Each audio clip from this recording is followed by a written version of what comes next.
Hi, everyone. It is hard to believe week 4 is here. We are at the high point of the class, if you want to think of it as now we're on the downhill slide.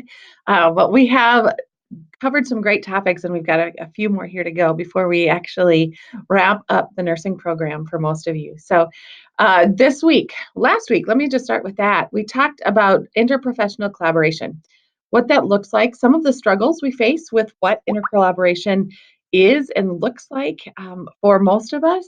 In rural healthcare and urban healthcare, those things can look very different, and that's okay. But how can we think outside the box? How can we do more telehealth? How can we use interprofessional collaboration to improve patient outcomes? I'm excited to read through all of your discussions to help figure out and solve those problems and maybe inspire some of you to be an active voice for what this could mean for you in the future. So I'm excited for what that means. This week, we're going to kind of continue on with a concept called systems think. And what this means is it is related to all concepts of nursing. So, what is the system of healthcare? Where is it broken? So, is it broken within the passage of care from an acute care to a home care setting? Is it within the system of payment?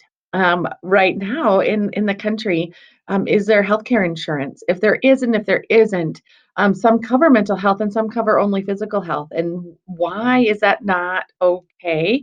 How is the growing mental health crisis in the United States causing more and more of an issue, even in acute care settings and with physical health settings? So, we're system thinking about the entire process at our state, local, national levels, even international for some of you. Some of you are excited and we'll be doing some service work overseas. And what does that do? What is the healthcare here in the United States? How does that impact moving forward? How does that impact any other country? And does it? Or do we just take our knowledge and help the underserved countries grow? Some of those questions I don't have answers to, and I would love your thoughts as you're writing your discussion. So make sure there is a two-part discussion this week. So make sure you respond to both parts one and parts two. I'll be looking for that when I correct it. Also, this week, I'm looking forward to correcting your resumes as well as the discussion you did for week 3. As always, my goal is to have them done by Wednesday evening and that feedback back to you. I am also so the discussion for week 4, that's what's due this week. If you're looking ahead to week 5, what is due besides your discussion for week 5? It's your updated personal philosophy, and you wrote that in Nursing 310.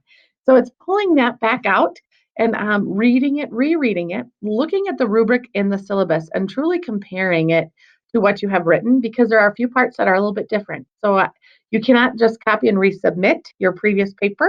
Points will be deducted because you won't meet everything that you need to on the assignment. So make sure you take a few moments and go through that and really process this, because your philosophy guides you as a nurse. It helps you put into words how you think and feel about the profession and how you help to move it forward. And so it's really important to actually think about that. A lot of times we do things without processing what they really mean. And this helps us slow down and do that. So that's not week 4. That's not this week. That's if you're thinking ahead for week 5. That'll be due week 5. Also, your health related service, some of you are still working on those. I believe I have all the proposals in, and so that is great. If you have not started it, obviously you need to. Your paper is due. All of it is due prior to your ePortfolio presentation, and those will start here in December. So within a month, hopefully you guys will starting to present your ePortfolios. Later today, I hope to have the sign up available in the course. It'll be on the left-hand side. I'm not sure if it'll say ePortfolio presentation or ePortfolio sign up. Please sign up for a time as soon as you know your schedule, simply because Dr. Julie and I will hopefully be the ones who will be watching and listening to your ePortfolio. There's usually 2 faculty who sit in, and it's hard. The more people we have to coordinate schedules. So as soon as you know when you can make it work, if you have a day off or if you know that none of the times work, let me know and we'll see what else we can do.